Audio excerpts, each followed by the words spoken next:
cabbage stew, which I think I'm going to have this one start preparing. Can you cut up some cabbage for me?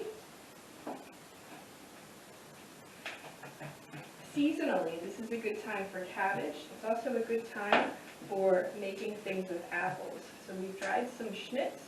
We're going to be prepping some more of that later since the orchard is quite prolific.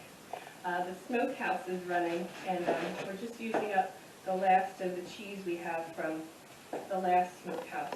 And we're going to be snacking on that later today. We have some pickles that I made throughout the summer from our cucumbers.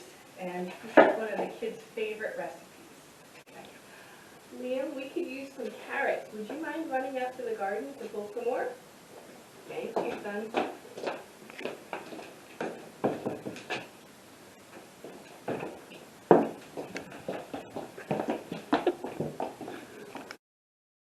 So I have here a loaf of bread. This is a pretty simplistic recipe.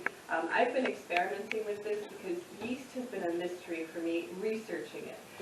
So we know there wasn't instant activated yeast in the 18th century, but we know that sourdough would have been something, a cultured yeast would have been available. So I've been culturing a yeast at room temperature for a couple months now and getting pretty good results with just regular all-purpose flour, yeast, water, and a little bit of salt. With this recipe, I just mix everything together and I stretch it a couple times in the evening, and then I let it sit in the cold overnight for about 8 to 12 hours. And then what I'm going to be doing today is baking this in the Dutch oven, and I have it here rising.